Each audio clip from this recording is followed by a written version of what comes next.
Bwana Yesu asifiwe na kusalimu katika jina la Yesu. Natumaini kwamba uko salama mahali ulipo. Hata na mimi kabisa ni mzima wa afya, namshukuru Mwenyezi Mungu. Asubuhi ya leo nina neno ambalo nataka kuzungumza na wewe mpendwa. Na neno si lingine lakini ni neno ambalo linahusiana na maombi. Neno la Mungu linatuelewesha kwamba Bwana Yesu alifunga na kuomba. Alifunga na aliomba. Alifunga na aliomba. Alifanya vyote viwili. Kwa hiyo kama Bwana Yesu aliomba na akafunga na alikuwa ni mkamilifu, alikuwa hana dhambi, alikuwa hajafanya chochote kile kibaya, na alikuwa pia na uwepo wa Mungu pamoja na yeye, lakini akaomba, maana yeye alikuwa ni Mungu katika mwili. Lakini akaona kuna maana ya kuomba, ina maana aliona kuna maana ya kuomba na kufunga. Basi hata sisi pia kuomba na kufunga ni kitu cha maana. Maombi wala mafungo ninaenda kuyafafanua kulingana na vile ninaelewa, na ninadhani kwamba kuna uelewa ninao kwa sababu ni kitu ambacho nimekifanya muda mrefu. I have experience about this. Kwa hiyo nitaongelea kulingana na vile mimi nime-experience na jinsi mimi maombi yamekuwa faida kwangu.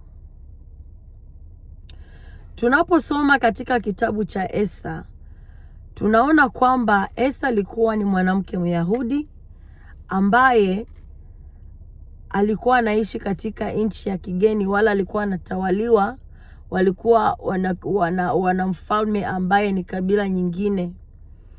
Lakini baadaye akaja kuwa mfalme. Ukiangalia video zangu za mwisho niliweza kuongelea maisha ya Esther kwa namna ya kufafanua mambo ambayo nilikuwa nikiyazungumza.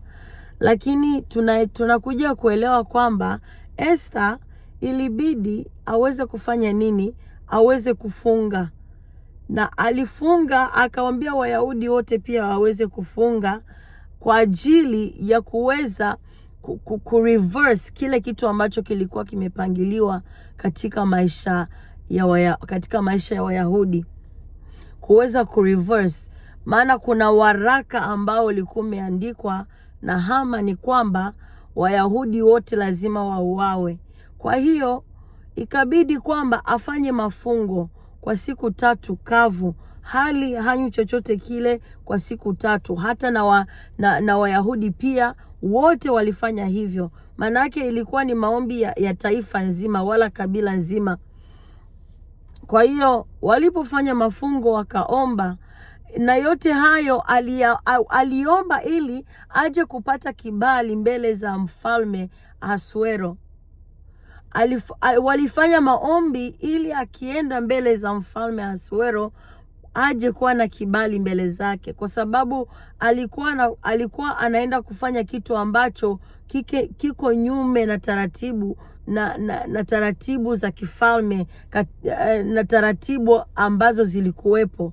Kwa hiyo akasema, mimi siwezi kwenda kuongea na mfalme hivyo kwa sababu nikienda kuna uwezekano mimi nikauawa. Kwa hiyo akafanya nini? Akaomba kwamba Wayahudi wote wafunge kwa siku 3 kavu. Hakuna chakula, hakuna maji, hakuna uji, hakuna nini, siku 3.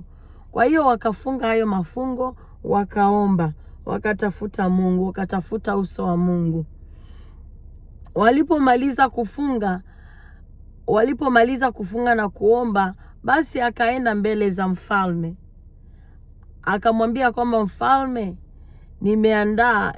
nimeandaa karamu, nilikuwa ninapenda mje, kwa sababu hicho kipindi mfalme na Malikia walikuwa hawaishi sehemu moja.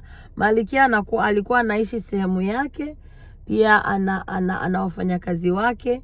Kwa hiyo hapo ndipo alipoenda pale ikulu akaongea naye akamwambia kwamba ningetamani kwamba uje, nina karamu, kwa hiyo nilikuwa napenda uje, pia uje na Hamani. Kwa hiyo bila kuchukua muda mrefu katika historia hii, tunakuja kugundua kwamba Mungu, kwa sababu yeye Esther aliomba pamoja na Wayahudi wote pamoja, wakachukua muda na kutafuta uso wa Mungu, ilifika wakati yeye Esther alipoenda mbele za mfalme na kumwambia kile ambacho kinatokea, hata kabla hajamwambia yeye, kwa sababu Mungu alikuwa ameshafanya kitu katika ulimwengu wa roho. Yeye mfalme Ahasuero akaanza kusema, sema chochote unachotaka, hata kama ni nusu ya ufalme wangu nitakupatia. Kwa sababu gani? Kwa sababu